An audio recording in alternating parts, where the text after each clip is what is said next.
大家好，欢迎收看生活小猫是安姐。平时我们使用微信的时候，特别是微信转账的时候，如果出现这一行数字，我们千万不要再转了，很有可能遇到骗子。那么赶紧跟视频一起来看看是哪一行字吧。大家都知道，微信转账是我们经常使用的一个功能了，但是我们转账的时候也是有风险的，很有可能对方是骗子。如果我们在转账的时候出现以下的这两种情况，这时我们千万不要再转账了，以免上当受骗。第一种就是我们在微信转账的时候，如果出现这一行字，就是本次交易存在被骗的风险，暂不能支付，请仔细确认对方身份，确保无误，可在15分钟之后再发起交易。那么出现这行字呀，我们一定要谨慎了，要立即暂停转账。因为这个账号证明对方肯定出现类似的行为，被很多用户投诉或者是举报过，所以才会出现提示风险。而且微信给我们用户提供了一个15分钟转账冷静期，那么在这个期间呀，我们可以核实对方的身份，确保信息无误之后，我们再去转账哦。另外还有第二种情况，就是对方涉嫌诈骗违规，为了保护你的资金安全，避免被骗，当前交易暂无法完成，请谨慎确认交易风险。如果出现这一行字提醒啊，说明对方账户很有可能是个骗子了，已经被微信支付检测到了，应该暂停支付，确保对方的身份之后再进行支付。所以在这个期间，我们千万不要点解除支付限制，以免被骗，这个钱呀就没法再追回来了。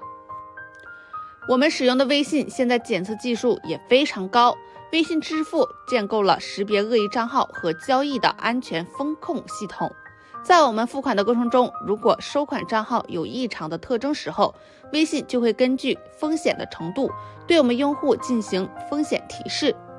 另外，我们打开微信的钱包，可以看到上方有3个点，我们打开它，可以看到下方有一个转账到账时间，正常啊都是默认实时到账的。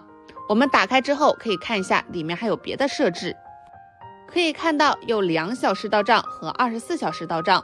在这里呢，我们选择2小时或者是24小时到账。设置后的好处啊，是我们一旦转错账或者是被骗的话，我们可以利用这个时间将这个钱追回，最好尽快联系微信客服，避免我们的钱遭受损失。所以我们在给好友转账的时候，一定要谨慎，保护自己的钱包哦。好了，今天的视频就到这里。使用微信转账，我们的注意事项大家有所了解了吗？看完视频赶紧分享给朋友和家人，让更多人知道。我们下期再见。大家好，欢迎收看生活小猫是安姐。说到鸡精和味精，大家都不陌生，很多朋友都说吃鸡精和味精啊对身体很不利，那这种说法是正确的吗？今天带大家了解一下。说到鸡精和味精，相信大家再熟悉不过了，平时煲个汤啊，炒个菜，放上它就可以起到提鲜的作用。但是现在的争论是非常大的，说鸡精和味精对身体是非常不利，那这种说法是正确的吗？其实鸡精和味精呀，主要的作用就是提鲜，因此它们主要的成分是谷氨酸钠。这种物质在经过研究之后，发现是身体必需的一种谷氨酸，可以参与我们身体的物质合成，因此谷氨酸钠就被世界公认为安全食品添加剂了。首先我们了解一下鸡精的成分。鸡精除了比味精多一点鸡肉味调料之外，基本上和味精是没有区别的，在口感上是比味精高级很多，所以日常饮食中想要更多的提升菜肴的口感，我们加些鸡精就可以了，但是不要过量。另外我们使用鸡精的时候呀，千万不要经常去高温烹饪它。另外我们再看一下味精的成分，它是通过小麦和玉米等富含淀粉的食物发酵得到的调味品，然而在发酵的过程中增加一定量的食盐，可以说是比较天然健康的调味品了。但是味精在高温的作用下会失去原有的提鲜作用，因此味精呀是最好在出锅的之前放上一些，这样可以起到提鲜的作用哦。除此之外，我们在使用鸡精和味精的量上一定要做好控制，因此不管是味精呀还是鸡精都是含有盐量的，所以呀我们只要控制好日常的饮食量，才能更好的保证我们的健康哦。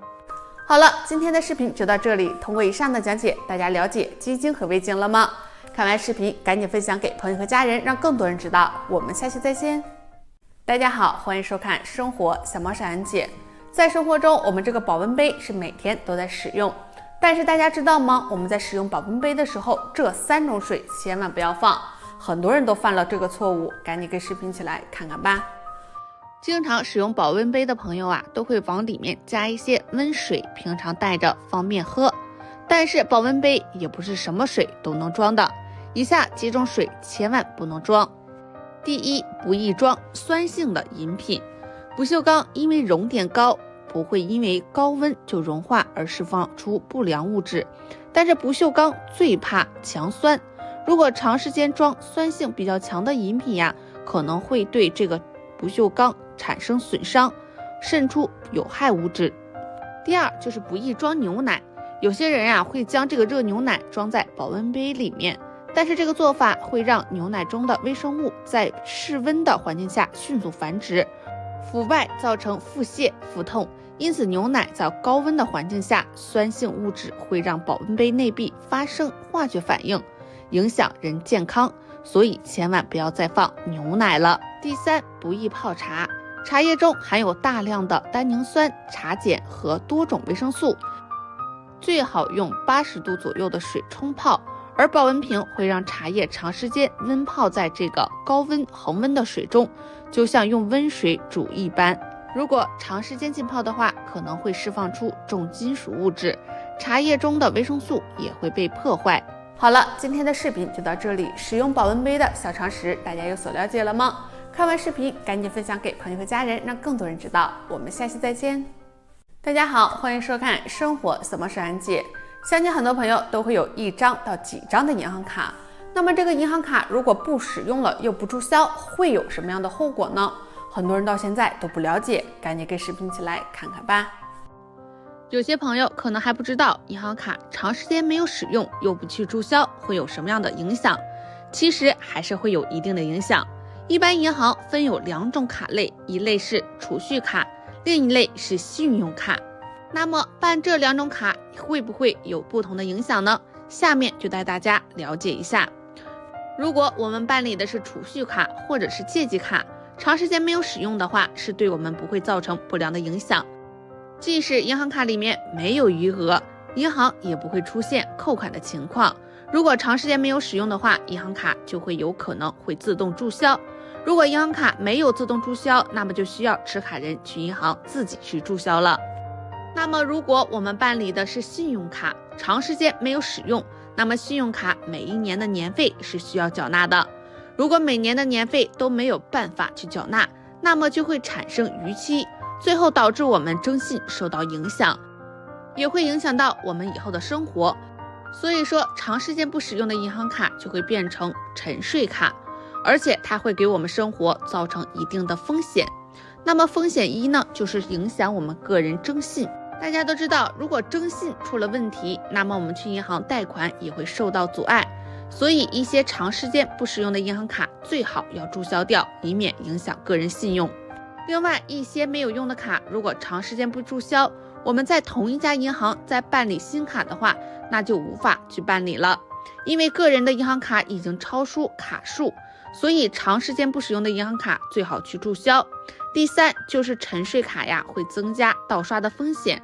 如果长时间不使用的银行卡落到不法分子的手中，就会被复制。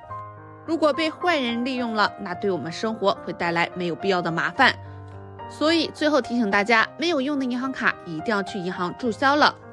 只要带着我们个人的身份证就可以去注销，也是非常方便的哦。好了，今天的视频就到这里。银行卡的小常识，大家有所了解了吗？看完视频赶紧分享给朋友和家人，让更多人知道。我们下期再见啦！